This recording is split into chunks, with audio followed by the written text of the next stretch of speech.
This sleep paralysis story that I'm about to translate for you has got to be the scariest fucking sleep paralysis story that I have heard as of yet. I wish I was kidding. I'm not kidding. Also, I got these earrings in my P.O. box thanks to Pauline. Christmas ASMR. This lady's name is Daniela. She's 26 years old and she is from San Luis Potosí and she lives with her mom and sister. Daniela never believed in the paranormal. She was a skeptic. She always thought that people who shared like spooky ghost stories were just made up. However, her skepticism completely changed the second that she met her. Who is her, you might ask? Yeah, someone we do not want to fucking meet. I do not even want to have sleep paralysis. I don't want to see this lady in my sleep paralysis. Oh my god. She describes her as the lady in white. Now, the first time that she ever had a sleep paralysis episode was when she was in high school. She had heard about sleep paralysis and her understanding of it was like your body is asleep but your mind is awake, so it was nothing crazy, it was nothing scary or paranormal. The day leading up to her first sleep paralysis episode was normal. She went to school, she helped her sister with homework, she helped her mom wash the dishes, she went to her room, she was on her phone, and she finally put her phone down around 11 p.m. to go to sleep. She ended up falling asleep just thinking about this exam that she was gonna have the next day. However, a few hours after, she woke up. Her arms, her legs, her body, she couldn't move, but she was awake. She wanted to scream for her sister or her mom, but she couldn't even say anything. She was able to see her room and she said that everything was normal except she noticed something across from her and that there was a lady inside of her bedroom. The lady was dressed in all white. Her hair was so long that it was up to her knees. And she said that at first the lady was just standing there, but then she started to like silently cry. And then it sounded like she was in pain, like if something was hurting her. And she noticed how this lady started walking across her room, but she would never look at her in the bed. It was almost as if the lady didn't know that she was there. She was so scared at what she was seeing. Of course, she couldn't move, but she could feel the tears coming out of her eyes. That was also the moment that she felt like somebody was shaking her. It was her sister. Her sister said that she was making noises like if she couldn't breathe, so she decided to just wake her up. And she says that when she finally was able to move, she opened her eyes and there was no lady inside of her room. After this, it was weeks before she had another sleep paralysis episode, and it was the night where they had a lot of guests over and she was really tired because she had helped her mom clean and do everything around the house, so she did not expect to have a sleep paralysis episode, being that she was exhausted. This time she didn't go to bed until 2 in the morning. She said that she was on her phone and then she fell asleep and again woke up not being able to move her body, and this time she sees the same lady in the corner of her room. She said that this lady was in the corner, not moving, but covering her face with her hands. Oh my god, I don't even want to think about that. Just side note, that's not even the scary part of the story. Wait till the fucking ending of this story. Anyways, back to the lady in the corner in white with the hair up to her knees and her covering her face like this. This time she could hear the lady breathing and she was breathing hard, and even though she couldn't see her face, she knew that the lady knew she was in there. Like, she just had a feeling that the lady finally saw that she was in that room. She tried screaming again and again, nothing would come out, but again her sister ran into her room and woke her up. Her sister tells her, hey, I heard you like choking like if you couldn't breathe, so I woke you up again, I'm sorry. And she's like, no thank you, yes, keep waking me up if you hear that. Now, she didn't tell anything to her sister about the sleep paralysis and the woman because she didn't want her to be scared, but that second sleep paralysis episode was a lot scarier than the first one she had. Now, she says that her third sleep paralysis episode was even more strange. She had a good day. She had gone to the market with her mom, she had talked to her friends on the phone, and then she went to bed around 11 p.m. She went to bed thinking that it would be a normal, peaceful night. She again wakes up, sleep paralysis, she cannot move. This time the lady wasn't across the room or in the corner of her room. This lady was standing next to her bed. She couldn't see her completely. She could only see her with the corner of her eye. She could even tell that the lady's white dress was touching the mattress of her bed, and that long hair that was up to her knees was like above her bed. The lady wasn't moving. She was just standing next to her bed, very still. That is when she started to hear this lady say something, and she noticed that it was like this lady was praying, but in Latin. She said there were phrases that she couldn't understand, but they did sound very old. She felt when she got goosebumps and she wanted to close her eyes, but she couldn't even do that. Obviously, she's not able to move. She wasn't able to do anything, so she was just there on her bed listening to this lady praying in Latin the entire time. Now, her last and fourth sleep paralysis episode was the scariest one of all. Again, the day was normal. She had dinner with her family, they all watched a movie, and she went to bed close to 1 in the morning. She really didn't think anything would happen again, and she went to bed fairly quickly, and unfortunately, she was awoken and frozen. She opened her eyes and there was the lady again, but this time she was just walking back and forth in her bedroom, crying like she had never seen her cry before. The way she was walking, it was almost like if she was looking for something. And then from one moment to another, she started floating. That lady's feet were not touching the floor anymore. She says that she could see her floating in the air, still crying, and that she saw that she was moving towards her bedroom door. She saw when she went floating outside of her room and in the direction of her mom's bedroom. That was the moment that the sleep paralysis episode just broke and she was actually awake. She couldn't move again. She jolted out of bed, turned her lamp on, and she was breathing hard because of what she had just seen. At this point, she was sweating and her hands were cold, and she was just trying to convince herself that this was all just like a product of her imagination. That was the moment that she heard something that sent chills down her spine. She could hear from her mom's bedroom like if somebody was choking. She immediately gets up, runs to her mom's room, turns on the light, and she can see that her mom is asleep, but she is choking like she can't breathe. She started shaking her mom, trying to wake her up until her mom finally opened her eyes. Her mom looked so scared and all she said was, "Oh my god, I just had a really bad dream." Her mom didn't tell her anything else and just told her to go ahead and go back to her room, that she was okay. The following morning, they were about to start having breakfast, and that's when the mom, with a really surprised look on her face, tells her and her sister, "Hey girls, you're not gonna believe the kind of dream that I had in the middle of the night. I had sleep paralysis, and there was this weird lady with her hair up to her knees walking around my bedroom crying." I literally have goosebumps. Am I gonna cry right now? And then her mom says, "Wait, no, she wasn't walking. She was floating." Oh my god. Then all of a sudden, this lady went to the corner of my bedroom and then she just stayed there very still. She was just staying there looking at me. She was like gray, she had long hair, she had a white dress on. Oh my god. And then she would cover her face with her hands.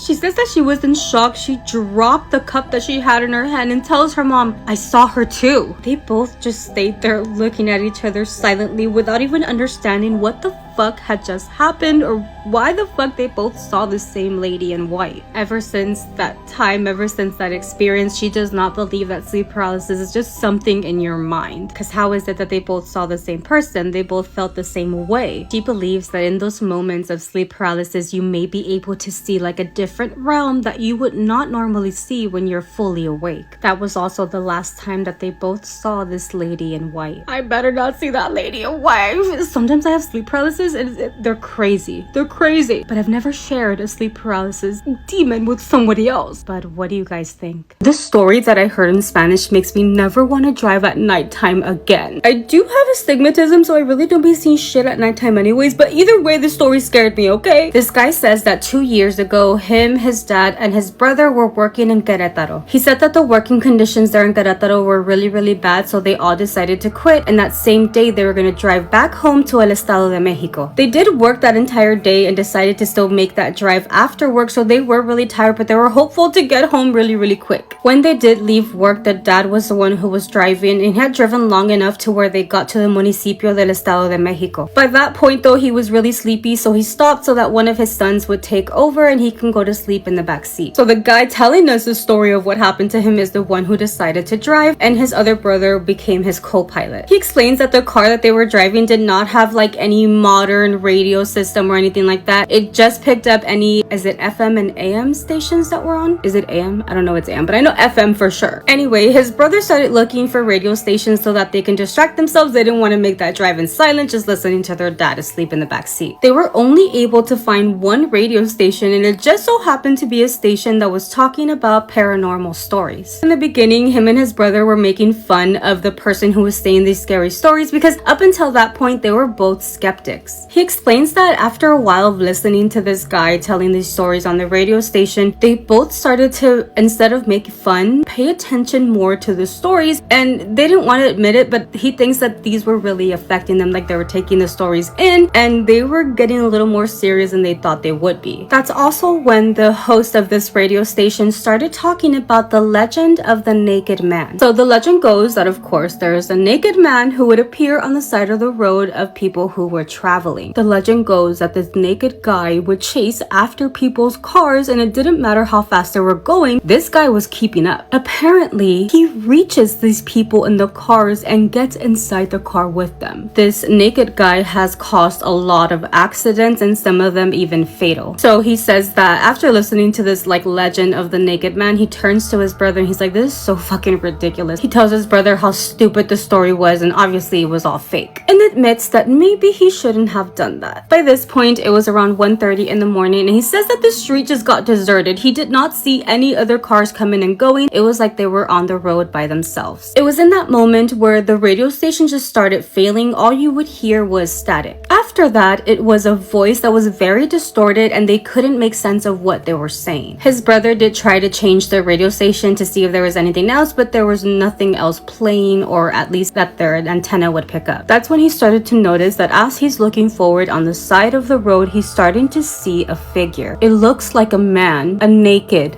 man. He says that this naked man's skin was really pale, almost gray. He could also make out that this naked man had something in his hands. It was something small. It almost looked like a baby. Within seconds, they were passing by this naked man. Within those seconds that they passed by him, he could tell that this guy was not human. His eyes were very sunken, very dead, but he had this evil smile on his face. The worst thing that they saw was what was in his hands, which you could say was a baby, but definitely was not human. He describes this baby as being very deformed. After passing that and being like, what the fuck, he says that he looks at his rearview mirror because he wanted to confirm what he had just seen. And when he did that, he sees nothing behind them. He immediately hits the gas and says that he even started sweating out of the fear that he felt in that moment. He tried to tell himself that it was a hallucination and he was really tired. He had just worked and now he was driving on the road, and that this was not real. However, when he finally turned to the side to look at his brother, the look of his brother's face is what confirmed to him that what they saw was very much real. His brother looked very pale with his eyes wide open, and he was breathing too fast, almost like if he was having an anxiety attack. The only thing that his brother was able to make out was, did you see that horrible thing? He didn't even respond to his brother. He didn't need to. They had both seen the same figure on the side of the road. It was also in that moment where he felt this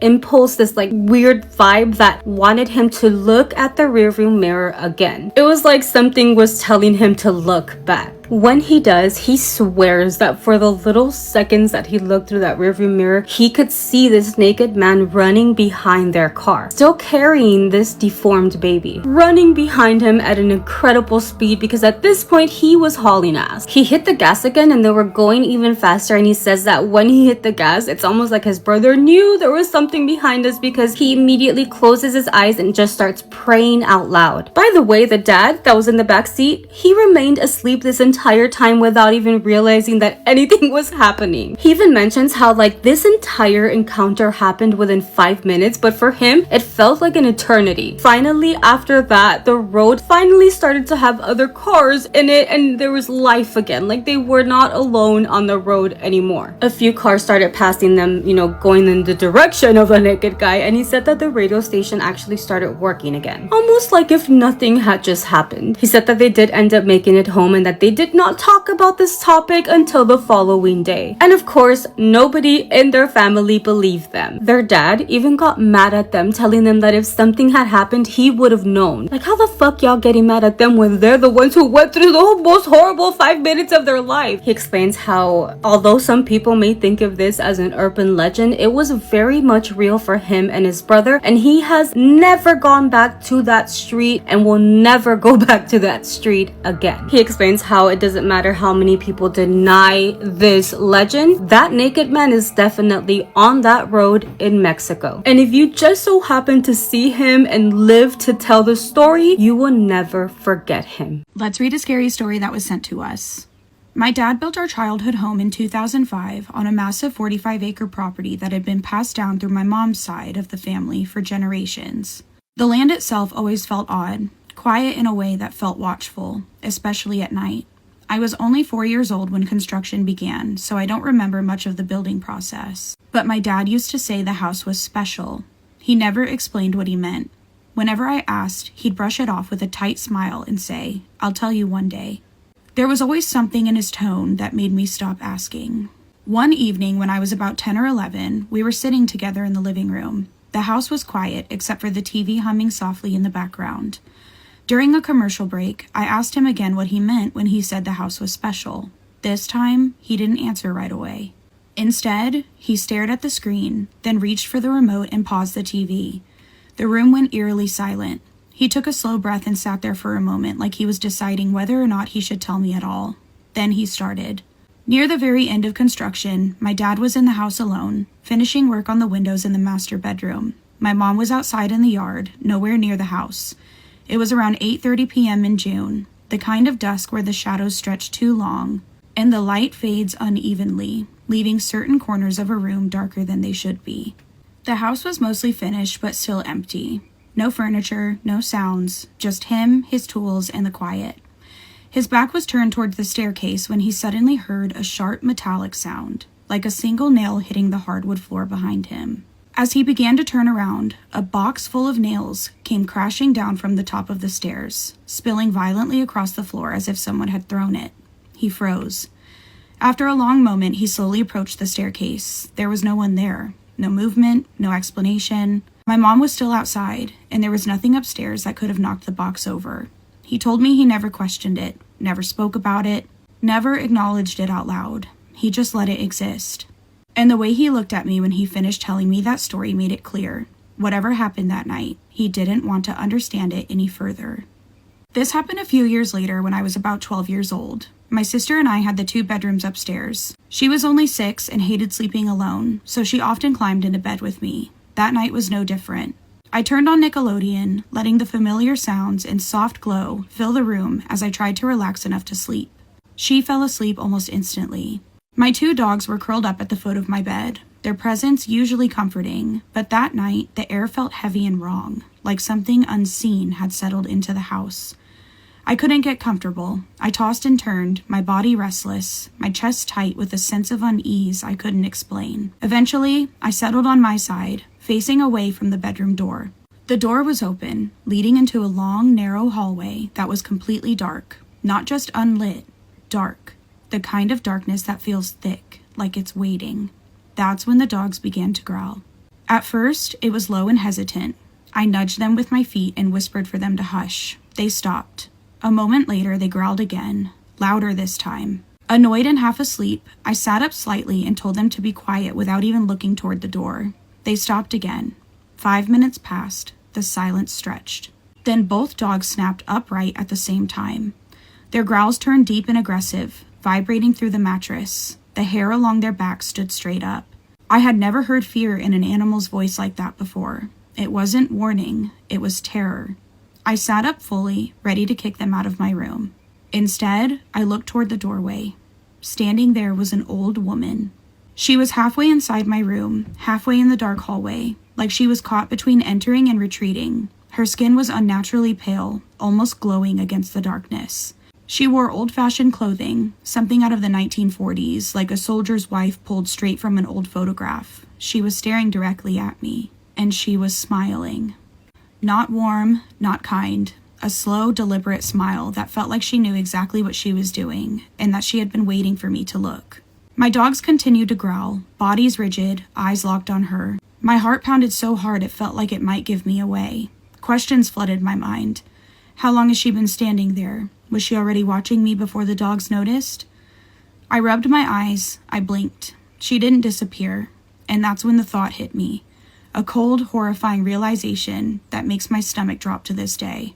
If my dogs hadn't growled, if I hadn't listened to them, if I hadn't sat up when I did, would she have stepped fully into my room? Would she have came closer while my back was turned? The idea that she was only halfway in, paused, waiting, terrifies me more than seeing her at all.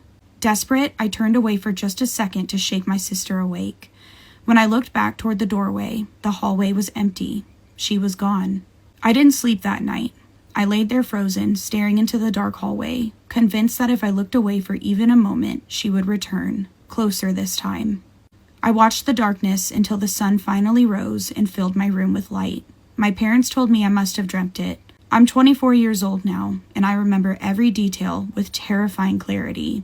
That night is the reason I never sleep with my door open. Whatever waits in the darkness of the hallways can stay there, on the other side of a closed door. Okay, I have to sleep with my door open because I have animals, and that just really scares me.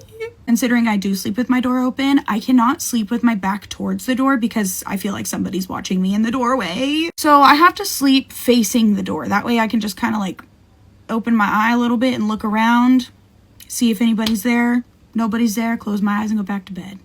Anyway, that story is terrifying. That's why I turned the freaking light on. When y'all see this light on, I'm scared. Because I see so many comments of people being like, how do you not get scared? I get scared.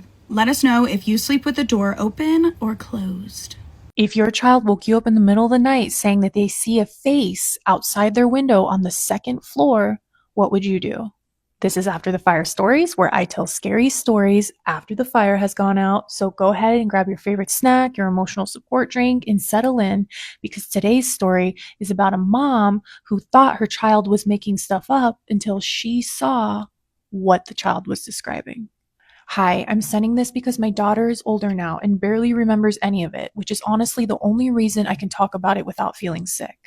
She was 5 when this happened. We were living in a rental house in Ohio for my husband's job. 2 stories, nothing special, little fenced backyard, bedroom upstairs, and my daughter's room was at the back of the house overlooking the yard. The first time she mentioned it, it sounded like a normal kid fear. She woke me up crying at around midnight and said that there was somebody outside her window. I went in there, looked, and saw nothing, and did the usual mom stuff, checked the closet, checked under the bed, explained that nobody could be outside because we were on the second floor, all of that. And she calmed down enough to sleep in our room the rest of the night. But then it happened again, and again. Always the same thing, crying, terrified, saying there was a face outside the window. And at first, I really did think nightmare, because what else are you supposed to think? There was no roof line under that window, no tree close enough, nothing a person could stand on. And the backyard was fenced, and our dog would have absolutely lost his mind if someone had been out there. What started to bother me was how specific she was. She didn't say a man or a monster or someone. She kept saying the face. Like that was all it was. I asked her one morning what she meant, and she said very matter-of-factly while eating cereal, "It doesn't have the rest every time." I remember just staring at her, and I asked what that meant, and she shrugged and said, "Sometimes it's just the face, and sometimes it's just the shoulders too." I told my husband, and he thought maybe branches or reflections were making weird patterns on the glass. That would have been great, except there were no branches and there wasn't enough light back there for reflections to make sense.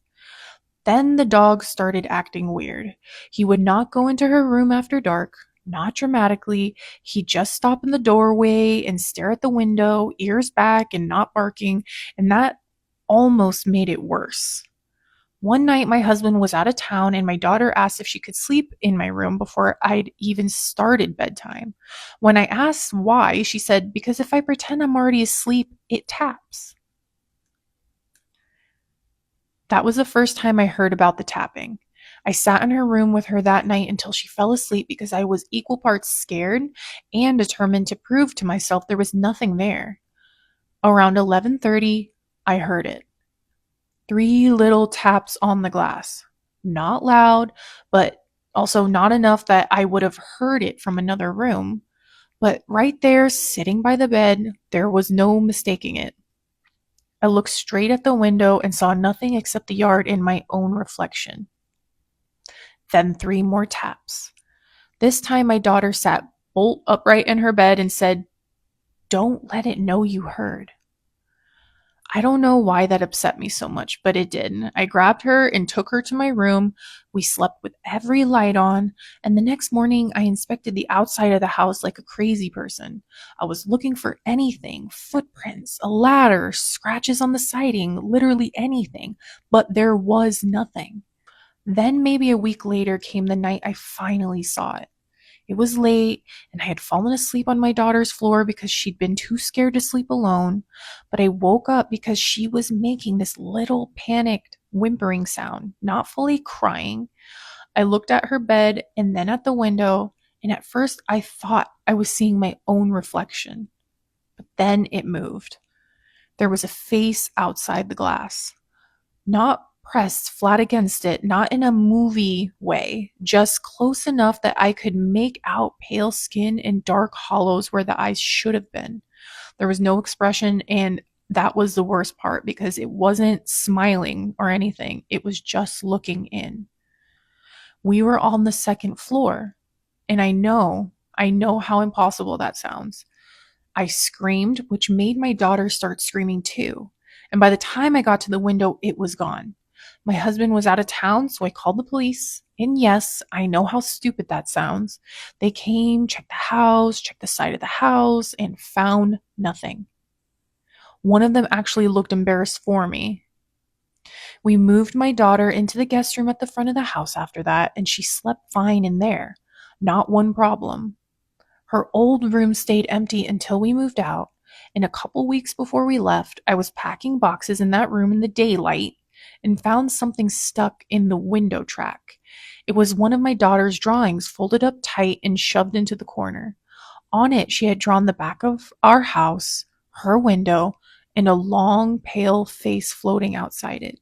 And she had written under it, "It likes when I look scared." I never asked her about the drawing. She's 12 now and barely remembers any of this except that she used to hate that room. Every now and then, if we're talking about weird childhood memories, she'll mention the window face, like she's talking about a bad dream. I don't correct her because that's easier. Yeah, I would absolutely hate that. No. A face on the second floor looking in at my child? No. This has been After the Fire Stories. If you have a scary story to send me or a paranormal experience, then go ahead and send them in, and I might read yours next. The brujeria story I'm about to translate for you guys is just nasty. So the story starts off with this lady telling us that she would have had an older sister, but unfortunately her sister passed away when she was a baby. Mind you, she didn't even exist at the moment, but this is where everything started. So the story was told to her by her mother as she got older, and basically the reason why it was told is because it came with a warning. So it starts off with her mom and dad, and she explains how her dad was a little hoe, for lack of better words. Okay, she said he was a little flirty, but I'm translating it out however I want. Fine, he was a little flirty, and yeah.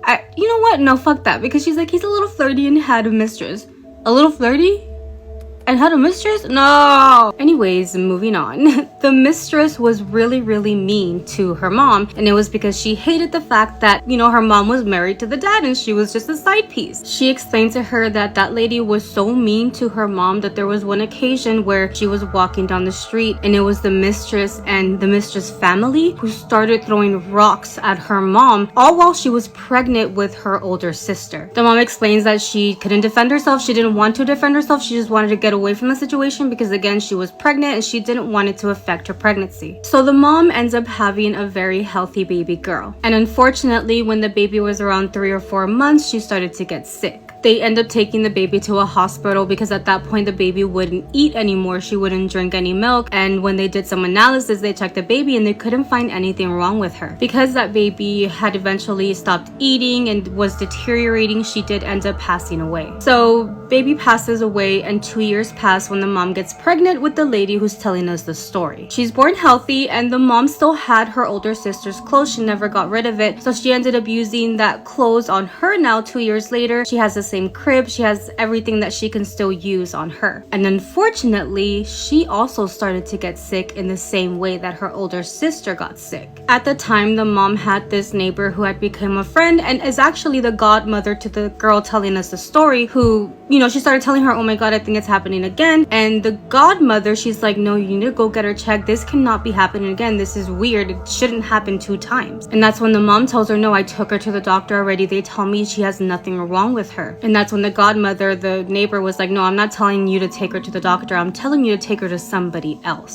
Unfortunately, the mom's like, I don't know anybody who does this. Can you help me? And thankfully, the neighbor's like, yeah, I have an aunt who is a witch. When they go to the witch tells the mom that it is a lady who's doing this to her. She starts describing her looks, and the mom realizes that it is the dad's mistress who put brujeria on her. The witch explains to the mom that the lady put like a curse on her where any baby that she has will pass away. Now the witch tells her this is gonna happen to your second baby unless you do something about it. And the mom was still like so innocent and so confused because she's like, why is she doing this to me? Like, why? And the witch is like, well, she's jealous of you and she's envious of you. You have something that she wants, which is your husband. She says that they end up having to do a cleaning on her as a baby, and they ended up having to burn all of that baby clothes that used to belong to her sister. They had to get rid of every single item. Now, just so you guys know, the dad is at home while the mom and the baby are doing this cleaning with the witch. He has no idea what's going on, but for some weird reason, he claimed at the time, because again, he didn't know they were doing this, but when the wife and baby got home, he started telling the wife, hey, around this time, there was just like a whole bunch of flies that started coming towards the windows and the doors of our house. He also said that along with the flies, he described something as like black butterflies started trying to come into the house as well. That it almost looked like these flies and these black butterflies wanted to come into the house, and that he started to smell smoke almost like if the house was on fire. Again, he had no idea what the hell was happening at the same time, and the mom didn't tell him either. But it was just like too much of a coincidence that these 2 things happened at the same time, and he didn't even know. So anyway, after the cleaning,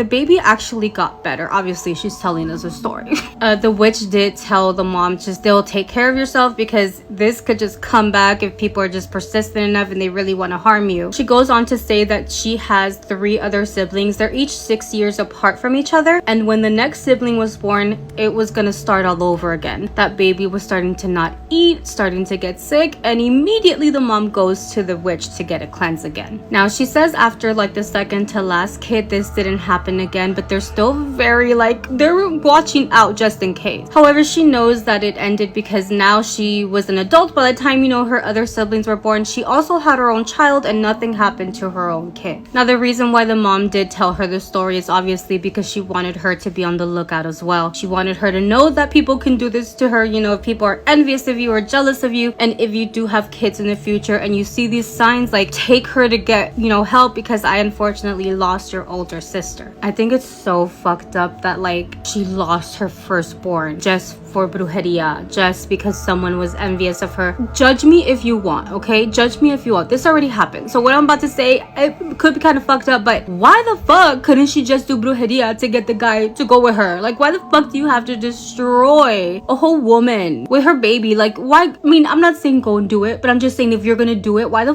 fuck are you doing it to someone who don't give a fuck about you versus the person that you want? Like, fucking take him. First of all, I wouldn't even want to be with him. I don't know how the mom stayed with him and had 3 more kids with this dude who basically created chaos. Now, I'm not saying he told his mistress to go and do this, but if he wasn't such a flirt, maybe he would still have his older daughter. I never understand women who go to other women instead of the dude who's like doing the wrong thing. Let me know if I'm wrong. If you don't believe in it, it's okay, but I'm just saying, like, what the fuck?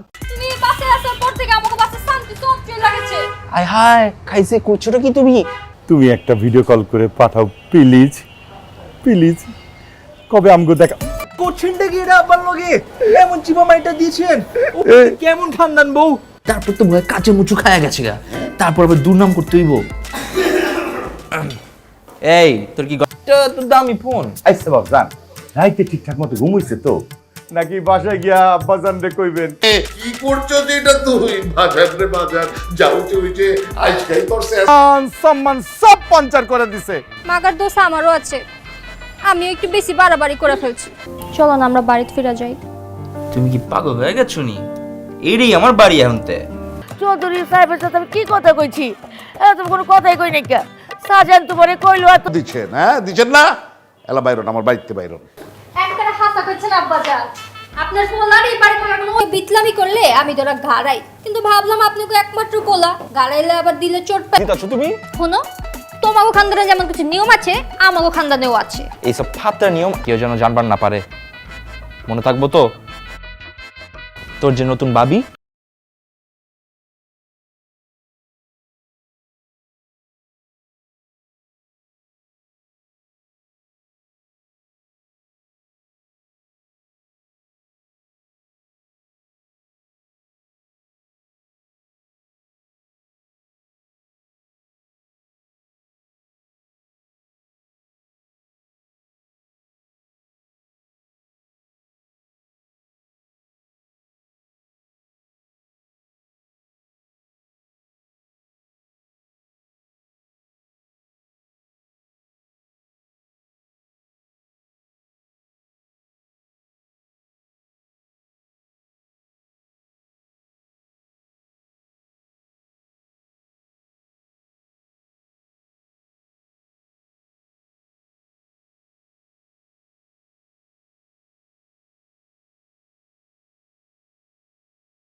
ওগো, কতদিন ধরে তোমার লগে আমি কথা কইতাছি, মাগার কি করো নাইকা? হ্যাঁ আরো থেকে অনেক পর থেকে কি করতাছো?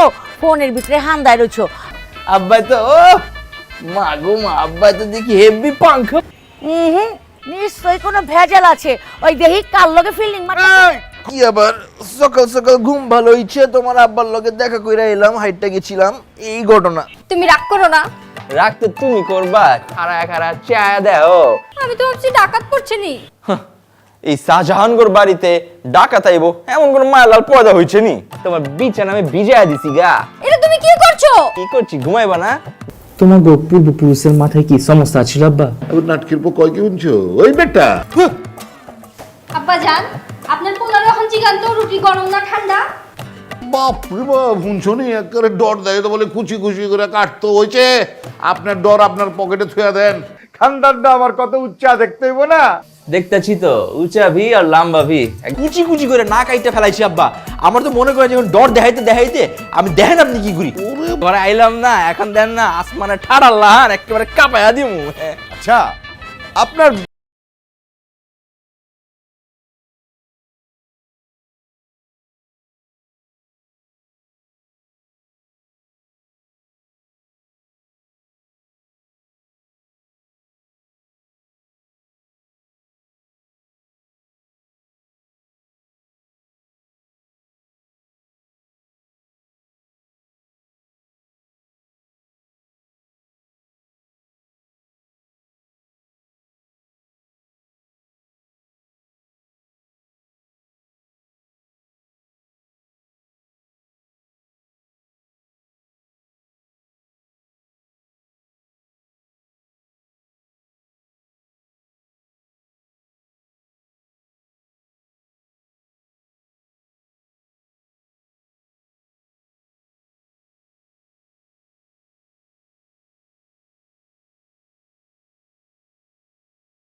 ফাইনাল ডিসিশন লইছি আজকে রাতে কিন্তু আপনার লগেই ঘুমাবো। আমার লগে কেন বাজান? আপনি আমার লগে ঘুমাইবেন কেন? জিন্দেগি তুই এইটা আর পোষাইতে পারবি না বাজার। তোর আমি সাজিয়ে দিতাছি তুই জলদি। ক্যাচে লাগাইছে। মা তুই এক কাম কর, জামাই লইয়া শ্বশুর বাড়ি জাগা। হন মা, শ্বশুর এই তো একেবারে বাঘের বাচ্চা। ফুদি দে। আচ্ছা বাঘের মতন যাবি? আমি কইতাছি ওখানে খুইলা আসো নালে আমি টাইনা ছিড়া ফেলামু কইলাম। আমার খানদানি পোশাক তুমি টাইনা ছিঁড়া ফেলাইবা? আমার ফোন দাও। নিবারা আমারে কইছো বন্ধুর লগে কথা কও, তুমি তো অ্যাঞ্জেল সোনিয়ার লগে কথা কও কি? তারপর বউরে দিয়া হাত পাটি পাইছে, এর বাদে বউরে কইছে পানি লয়ে আহো, বউ পানি লয়ে আইছে, এই পানি দিচ্ছে ফালায়া। আম্মা আব্বা রুটি সুরত দেখছেন? রুটি এরকম তেরে বাগা খেলা, হ্যাঁ রুটি সুন্দর। আব্বা আমারে না হয় তুমি বুঝাইলা, তুমি তোমার খানদানের কি বুঝাইবা, আমার আত্মীয় স্বজনের কি বুঝাইবা? আমি দুঃখিত। বইয়ের হাতে মার খাওয়া চলে, তাই কিছু কই নাইকা। আমাগোর খানদানে জামাই মারনের নিয়ম নাইকা। তুই আমার এখান থেকে যাবি না মানে কি? অক্ষণ তুই বেরোবি। আব্বা কুইলজা কাপে না? ওই বেটা ওই তোর কইলজা কাপে না মিছা কথা কইতে, হ্যাঁ? হারাম খোর জানি কোনখানকার। মাগার মারামারিতে 1 নম্বর। আমি পারি। এখন মনটা চাইতেছে তোমার কান্দের উপর চড়ায় একটা আসান মারি। ঠিক আছে ভাই, আমার মুখ চুপ বন্ধ থাকবো, আর কেউ আমি কিছু কমু না, মুখে কষ্ট। এখন লাইনে আইছস। The victims wait within. Welcome to one of Britain's most haunted pubs, the Ostrich Inn in Slough, just outside of London. Now, it is alleged over 70 murders happened inside in the 14th century, committed by the landlord and the landlady. So, do the ghosts of the murdered souls still lurk within? There's only one way to find out. Let's spend the night. Now, I still remember seeing the Ostrich Inn on the very first season of Most Haunted back when I was a child, and it's stuck with me ever since, always wanting to go. Whether or not you believe the show, it highlighted to us some of the best haunted places in the country. And this place is definitely up there. It's situated on the main road from Bath into London and seen many an old horse and carriage with important guests trundling along its old roads. It is also rumoured to be a hideout for the notorious highwayman Dick Turpin. After committing one of his notorious robberies by pistol point, he is thought to have hidden away in the Ostrich Inn from the authorities. Just upstairs we have the entrance to the hotel section of the Ostrich Inn. Below is the pub which I showed you earlier, but up here is where the guests stay and where the murders actually took place in room 11. Now, the stairway up is oak beamed and is completely atmospheric, so let me show you. But mind your heads on where you're walking, it's very slanted. You can really tell it's from 1106. And I'm going to start you on one of 2 of the creepiest rooms.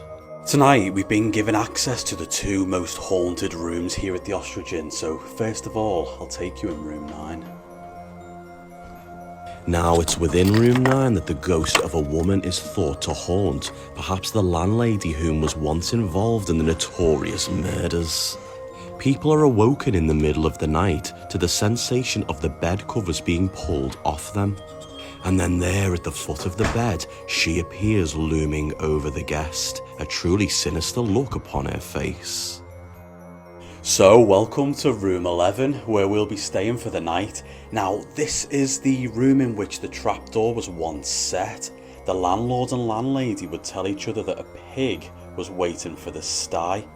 This was a code word, usually for a wealthy person. And in the night, the bed would be tipped on a rig, the person would slide into a pot of boiling oil waiting below and be killed. Now, as I say earlier, story says 70 people were murdered here. Do the ghosts still lurk within room 11, the injustice of being murdered? It's widely believed so. Let me show you inside. And we happen to have a terrifying encounter during the night, which I caught on film, so stay with me. Thinking back to this moment, we had no idea what was waiting later on. Coming in.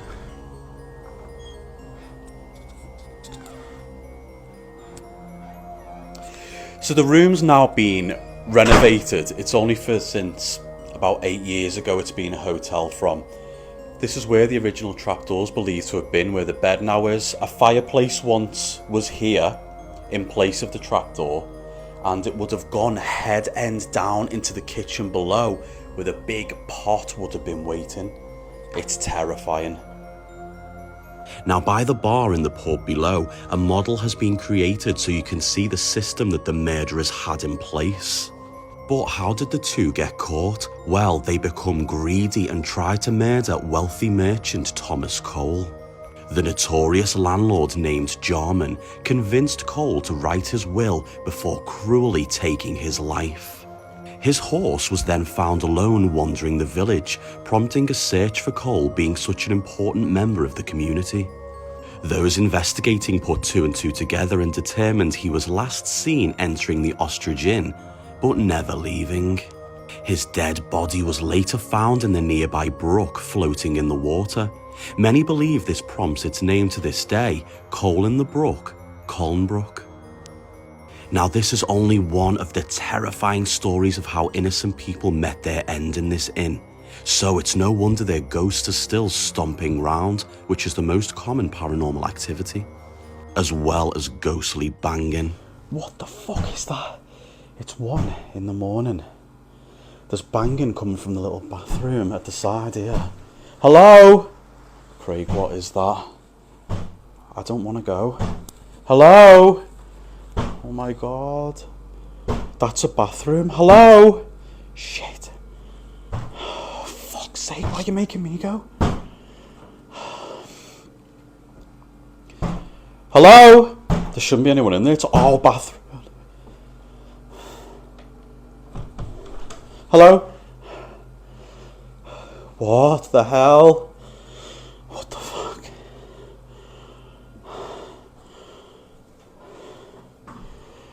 Oh my god, there's just been banging coming out of here. It's tiny as well.